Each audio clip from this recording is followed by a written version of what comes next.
Debates intensos entre a acusação e a defesa, a decisão do futuro do réu e um juiz responsável por proferir a sentença.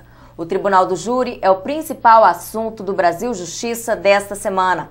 A nossa entrevistada é a juíza da 3ª Vara Criminal da Serra, da comarca da capital do Espírito Santo, Gisele Oliveira. Ela é magistrada há 13 anos e na AMB ocupa o cargo de diretora adjunta da Secretaria de Assuntos da Mulher Magistrada. Doutora Gisele, muito obrigada pela sua presença aqui no programa da AMB, o Brasil Justiça. Eu que agradeço a oportunidade que a AMB proporciona de explicar para a sociedade como funciona o Tribunal do Júri. Doutora Gisele, vamos começar falando como funciona o Tribunal do Júri aqui no Brasil. Bem, é necessário que a gente faça uma rápida digressão histórica sobre o Tribunal do Júri no Brasil. Ele foi criado em 1822 através de uma lei e desde então passou a ser contemplado em inúmeros instrumentos normativos, em inúmeras leis e em todas as constituições do Brasil, exceto na Constituição de 1937, que omitiu qualquer menção à sua existência. Então nós podemos dizer que o Tribunal do Júri é uma instituição já tradicional no nosso sistema jurídico. No decorrer desse tempo, desde 1822, o Tribunal do Júri teve configurações diferenciadas, ou seja, competências distintas da que tem hoje. Quando foi criado no Brasil, em 1822, tinha competência apenas para julgar os crimes de imprensa. E com a Constituição de 1824, a competência foi ampliada, inclusive para matérias cíveis, e com essa evolução chegamos até a Constituição de 1988, que no seu artigo 5º, inciso 38, prevê a instituição do júri com o seu balizamento mínimo, ou seja, os princípios básicos do Tribunal do Júri estão previstos na Constituição, no artigo 5º, inciso 38, que garante no Tribunal do Júri a plenitude de defesa, o sigilo das votações, a soberania dos veredictos e a competência para julgar os crimes dolosos contra a vida aqui no Brasil. Então esse é o arcabouço, é a base principiológica do Tribunal do Júri no Brasil. E o Tribunal do Júri, estando inserido no artigo 5º da Constituição, que é o artigo que trata dos direitos e garantias fundamentais do cidadão, se constitui exatamente num direito subjetivo que tem aquela pessoa que é acusada de ter praticado um crime doloso contra a vida, de ser julgado pelos seus pares, ou seja, ser julgado pela sociedade. Então é um julgamento em que o povo, a comunidade de um determinado lugar, é que decide se aquela pessoa deve ser condenada ou deve ser absolvida. O procedimento do Tribunal do Júri é um procedimento bifásico, ele tem duas fases. Resumidamente, uma primeira fase transcorre só com a presença do juiz togado, que é o juiz de direito. E o juiz ele vai analisar, dentro do procedimento, se tem prova da materialidade do crime e indícios de autoria. Presentes esses dois requisitos, ele vai enviar este processo para o Tribunal do Júri. E aí o Tribunal do Júri, que é formado em cada comarca por um corpo de 25 jurados, que é presidido pelo juiz togado. O juiz togado, que a gente diz, é o juiz de direito, é aquele juiz que ingressou na carreira da magistratura através do concurso. Então, a lei diz que o Tribunal do Júri é composto de 25 jurados, presididos por um juiz de direito, que é o juiz togado. Em cada sessão de julgamento, desses 25, são sorteados 7 jurados. E esses 7 jurados vão compor o conselho de sentença naquele caso, naquele julgamento. Então, antes de cada julgamento, há um sorteio. E dos 25 são retirados 7. E esses 7 são incumbidos de decidir toda a matéria de fato que é submetida ali naquele julgamento. Ou seja, o juiz togado, ele não tem nenhuma análise sobre o fato. Então, parte-se do princípio de que os crimes mais graves que existem no nosso ordenamento jurídico, que são os crimes dolosos contra a vida. Porque a vida é o bem jurídico mais importante tutelado pelo direito. Então, a concepção é essa, olha, vamos entregar o julgamento desses crimes mais graves à própria sociedade, que a sociedade vai saber fazer a justiça nesses casos. A lei prevê que apenas crimes intencionais contra a vida são julgados no Tribunal do Júri. Quais são esses crimes? Homicídios, os homicídios na sua forma tentada ou consumada, o aborto, seja o autoaborto, que é o aborto feito pela própria gestante, seja o aborto feito por terceiro, o infanticídio e a instigação, auxílio e induzimento ao suicídio. São esses os crimes que são de competência do Tribunal do Júri no Brasil. Qualquer pessoa pode ser jurado ou não? A lei diz que os requisitos para a função de jurado é o cidadão ter 18 anos ou mais e ter notória idoneidade moral. Ou seja, a pessoa, para ser jurado, para exercitar essa função tão importante de cidadania, ela tem que ter essa característica de notória idoneidade moral, que é aferida através de pesquisas nos sistemas da polícia, no sistema de justiça, para verificar se aquele cidadão não responde a nenhum processo, se ele não responde a nenhum inquérito policial, porque esse fato retiraria dele essa condição de idoneidade. E, anualmente, a lei determina que o juiz faça listas. O que é isso? Ele vai fazer uma lista que varia de 80 jurados até 1.500 jurados. Então, a lei diz que o juiz vai alistar anualmente de 80 a 1.500. Pode até aumentar nas comarcas cuja população é muito grande, ele pode aumentar, ele pode fazer uma lista superior a 1.500. Mas esses são os parâmetros, de 80 a 1.500. E ele vai obter esses nomes de que maneira?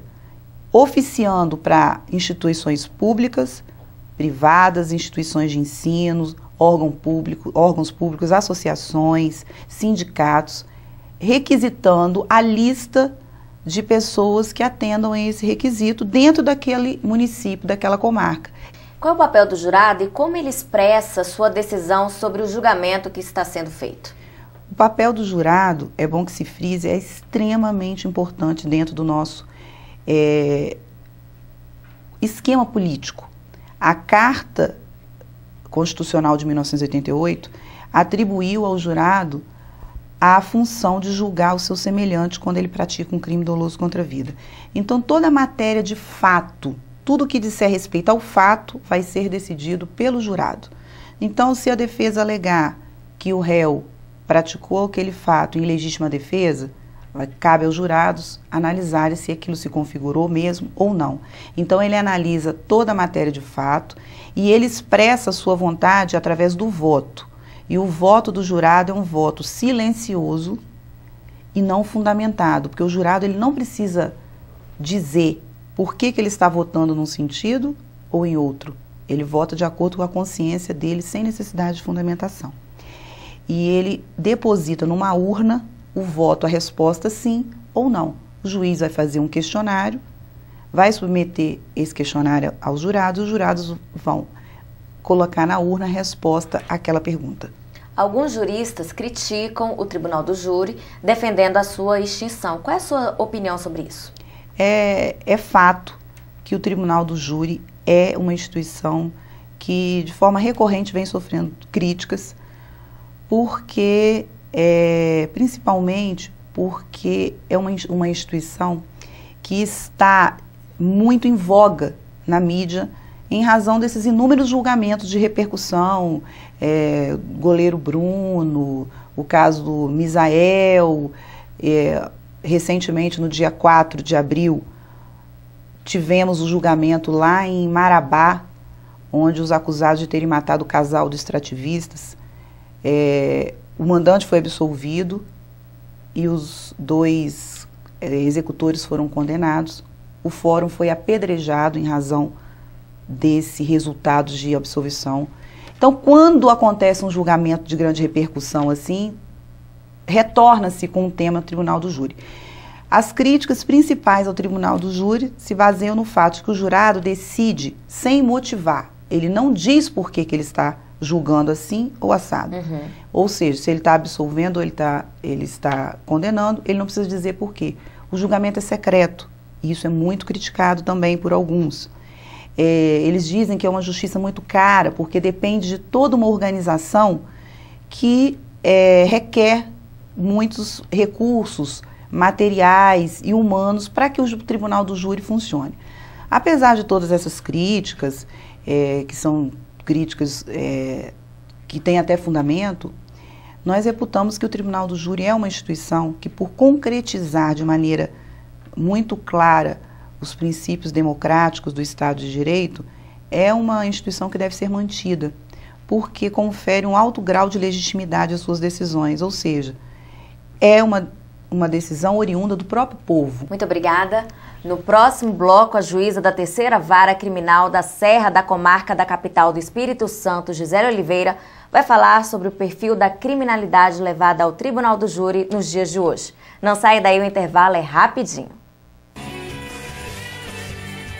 Terminam no dia 8 de maio as inscrições do segundo curso de processo eletrônico realizado pela Escola Nacional da Magistratura, pela Associação dos Magistrados Brasileiros e pelo Conselho Nacional de Justiça, entre os dias 13 e 14 de junho, no Auditório Denfam, em Brasília. 50 vagas estão disponíveis no curso que vai refletir a principiologia específica e a nova teoria geral do processo eletrônico. Mais informações no site enm.org.br.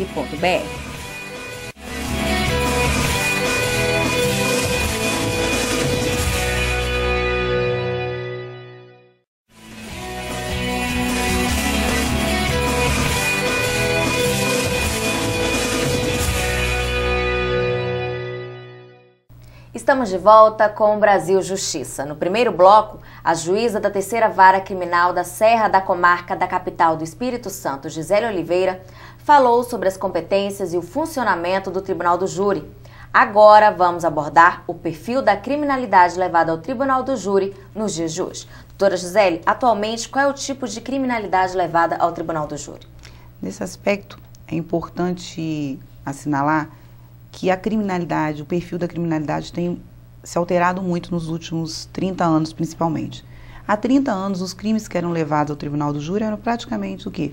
Homicídios motivados por uma briga de bar, homicídios relativos à disputa por um terreno, por um imóvel, limites de vizinhança, homicídios motivados por questões conjugais, apesar que esse perfil de criminalidade ainda persiste forte.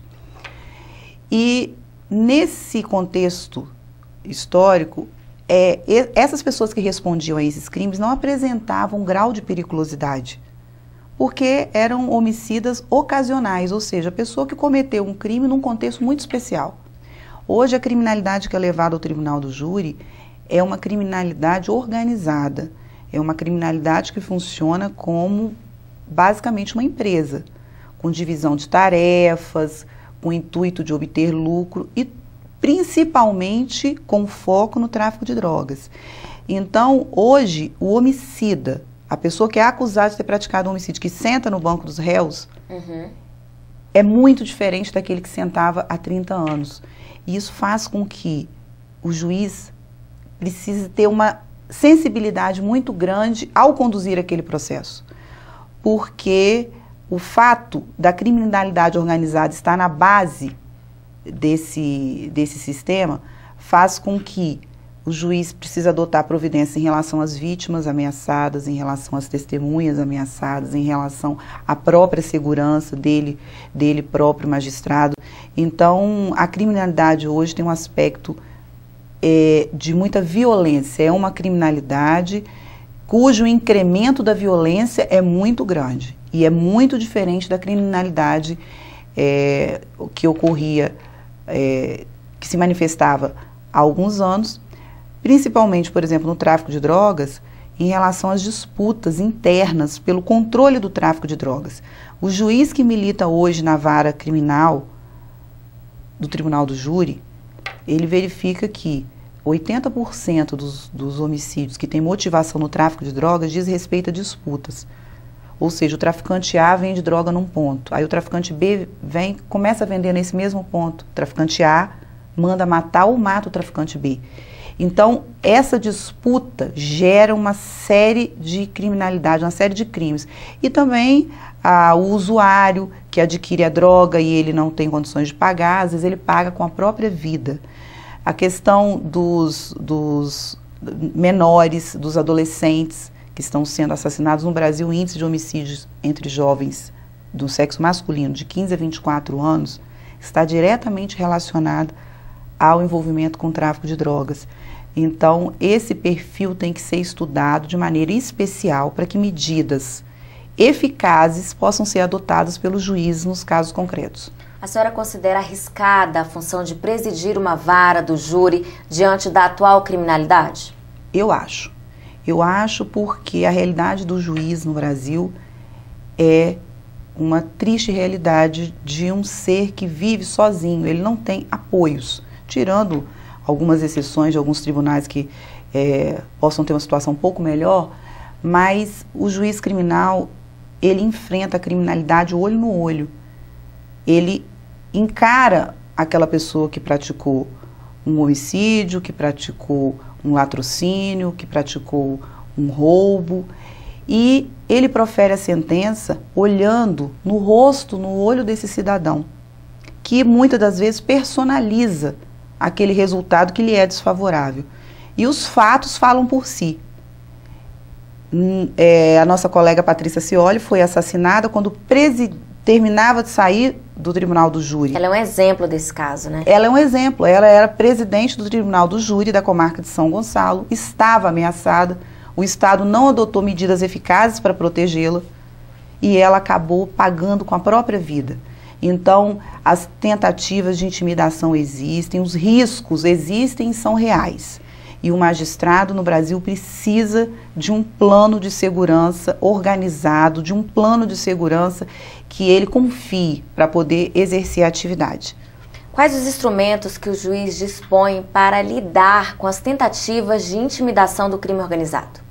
Primeiro, é importante deixar registrado que o juiz vocacionado, ele deve ter uma resistência maior a tentativas de intimidação do que qualquer outro profissional, porque é da natureza da atividade jurisdicional passar por isso em algum momento, o juiz passa por isso. Então o juiz ele tem que ter uma capacidade de resistir, mas o juiz não tem que ser herói, porque nós não precisamos de heróis mortos como Alexandre Martins de Castro Filho, como a Patrícia Cioli. Então, não obstante o juiz esteja, de certa forma, habituado ou tenha passado alguma vez na vida funcional por essa situação, ele em determinados momentos, precisa de instrumentos eficazes para enfrentar aquela situação, e são poucos os instrumentos. Nós tivemos alguns avanços, por exemplo, com a lei, com a aprovação da lei do juiz sem rosto, que aconteceu em julho do ano passado, a lei 12694. Essa lei dispõe que toda vez que o juiz tiver numa situação de enfrentamento com um crime organizado e que ele perceber que aquilo pode gerar um risco, um perigo, ele vai fundamentar, vai justificar e vai pedir a presença de mais 2 colegas para julgar de forma colegiada, sem que o nome dessas pessoas, né, sem que se saiba exatamente quem é que decidiu. Então é o juiz, a figura do juiz sem rosto. Mas ainda é uma medida muito tímida, ela não é suficiente. Eu particularmente acho que ela é um pouco burocrática, até a gente conseguir operacionalizar isso. Então, na verdade, nós precisamos de medidas mais efetivas, como, por exemplo, batalhão judiciário, que é uma boa ideia, que é um batalhão que teria destinação exclusiva para cuidar, um batalhão da Polícia Militar, para cuidar da segurança dos magistrados em cada estado. Botão do pânico, o juiz está fazendo uma audiência, surge uma intercorrência no meio da audiência, o juiz poderia acionar um botão que despertasse o batalhão judiciário, por exemplo, porque a realidade dos juízes é que os juízes fazem audiências criminais sem nenhum tipo de policiamento no Brasil. O fórum que tem policiamento... Não existe escolta depois da sessão? Não. Eu mesma já é uma rotina na minha vida, presidir sessão do júri até 1h, 2h da manhã, pegar o meu carro sozinha no pátio do fórum e ir para minha casa, que é em outro município, dirigir 25 quilômetros sozinha. Essa é a realidade do juiz criminal. Muito obrigada. No próximo bloco, a juíza da 3ª Vara Criminal da Serra, da comarca da capital do Espírito Santo, Gisele Oliveira, vai falar sobre a necessidade de proteção às vítimas e testemunhas ameaçadas. Não saia daí, a gente volta rapidinho. Ser juíza da infância e juventude no estado do Paraná, notadamente na área da infância e juventude, como é o meu caso, é uma função bastante complicada, porque de um lado você tem os adolescentes que você todo dia ouve, com suas famílias, com seus problemas, e procura trabalhar também com as políticas públicas para que dê efetividade às decisões proferidas. No caso meu, que é só com ato infracional, adolescentes que praticam atos infracionais, cumpre medidas socioeducativas de liberdade assistida, prestação de serviço à comunidade, também medidas em meio fechado, que chama internação. Nesses casos todos nós temos que trabalhar muito com as políticas públicas, então é um juiz um pouco diferenciado. Um juiz que, além de estar ali trabalhando nos processos, também tem a obrigação de estar presente em reuniões, enfim, procurar agir para melhorar a vida do jurisdicionado, ou melhor, para melhorar as condições de vida do jurisdicionado. A Escola Nacional da Magistratura, a PUC-Rio, e a Escola Superior da Magistratura do Estado do Amazonas promovem o curso Humanismo em 9 lições, que vai acontecer entre os dias 8 e 12 de julho em Manaus. Os participantes vão conhecer um painel amplo das teorias fundamentais para a compreensão e aplicação do direito nos dias de hoje. Não perca! 30 vagas serão oferecidas até o dia 30 de maio. Mais informações no site enm.org.br.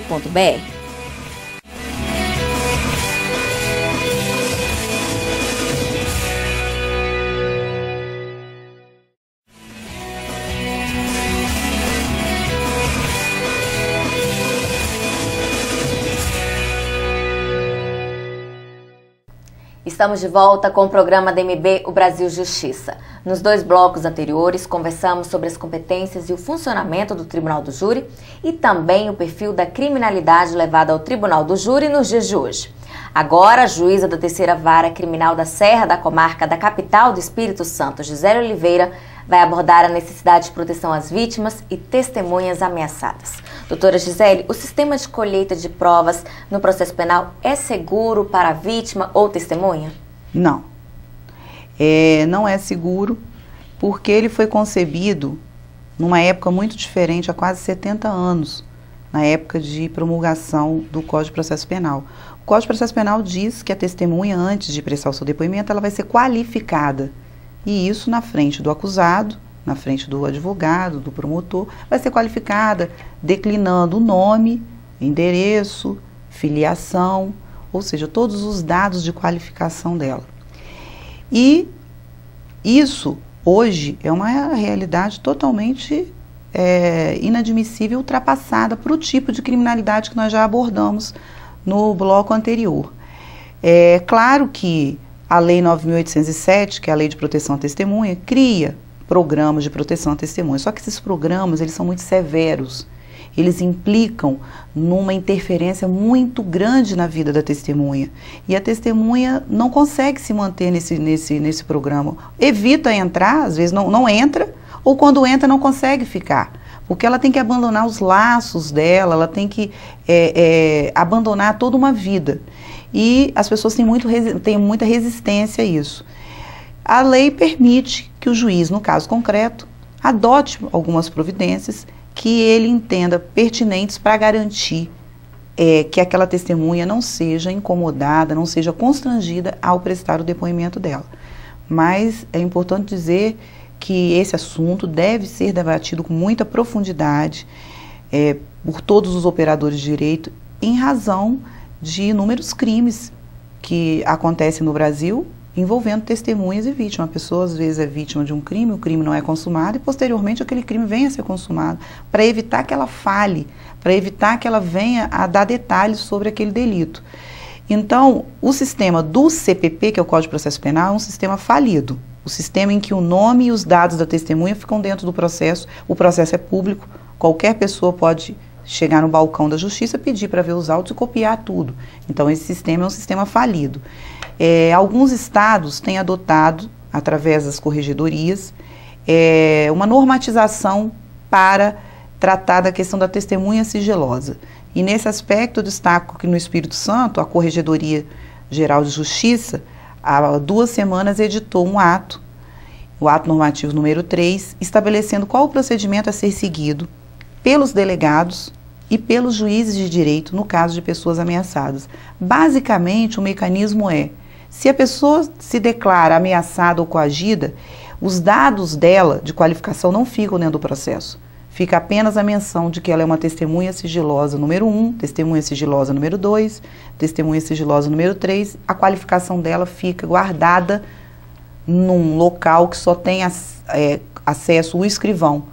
E quem pode acessar esses dados são as partes, ou seja, o promotor de justiça, o defensor. O depoimento dessa pessoa vai ser colhido na ausência do réu, que já é uma medida corriqueira que a gente já adota, porque o código já prevê essa possibilidade. Mas o importante é preservar os dados dessa pessoa. Aí, se você me perguntar se essa medida é 100% eficaz, eu vou dizer que não. Porque se o advogado quiser, ele acaba com esse sigilo. Ele tem como descobrir quem é aquela pessoa e contar para o réu. Mas nós acreditamos que a OAB está nesse aspecto alinhada com a justiça, está alinhada com as expectativas da sociedade, de permitir que as pessoas que tenham que prestar depoimento na justiça não sofram qualquer tipo de interferência, né? Ou violência psicológica ou violência física mesmo. Quais são as dificuldades encontradas pelo juiz para conseguir tirar da testemunha a verdade sobre os fatos? A dificuldade é muito grande, porque todos sabem que vigem nessas comunidades, principalmente nessas comunidades dos grandes centros urbanos, nessas comunidades onde existem os problemas sociais mais destacados, uma criminalidade muito violenta. E vige nessas comunidades a lei do silêncio, ou seja, uma opressão. Aquela pessoa que presencia, que sabe qualquer aspecto de um crime, ela se sente oprimida. E muitas vezes o que nós constatamos, e é uma realidade, por exemplo, no meu trabalho, é mandar intimar uma testemunha e o oficial de justiça chegar lá e constatar que a testemunha foi embora para outro estado. Largou tudo e foi embora. Está passando um tempo na casa de um parente, porque ela está com medo. Ela recebe uma determinação, uma ordem, para que ela deixe aquela comunidade, ou que ela não vá à justiça, ou que ela não vá à delegacia. Então as dificuldades são tão grandes que elas se iniciam até mesmo pela, às vezes, dificuldade de encontrar aquela pessoa que precisa prestar o depoimento. Porque ela se esconde ou ela vai embora definitivamente. Muito obrigada. Chegou a hora da gente conhecer no quadro Vida de Juiz um pouco da trajetória dos magistrados. Meu nome é Carlos Eduardo Ribeiro Lemos, sou juiz da 5ª Vara Criminal de Vitória. Eu escolhi ser magistrado justamente por ter consciência da missão social da magistratura. Eu acho que quem quer ingressar na magistratura tem que ter essa consciência. Ser juiz é fazer um trabalho pensando no próximo, pensando naquilo e na aplicação da lei que proteja toda a sociedade. E para aqueles que sonham em ser magistrados, eu faço a seguinte colocação. Estudem muito, se condenem à cadeira, e isso de forma prazerosa. Quando a gente faz alguma coisa almejando aquilo que a gente sonha, nada fica difícil. Mas estudem muito, se preparem, porque para nós enfrentarmos essa enxurrada de leis que nós temos no nosso país, e ainda os grandes problemas sociais que a magistratura tem, que tentar fazer essa intermediação e essa resolução desses conflitos, nós temos que estar muito bem preparados. Agradeço a juíza Gisele pela entrevista. Eu que agradeço a oportunidade, e é sempre bom comunicar com a sociedade os temas de grande relevância da justiça criminal. O nosso programa termina aqui. Se você quiser sugerir algum tema, escreva para o nosso e-mail brasiljustiça@amb.com.br. Muito obrigada pela sua companhia e até o próximo.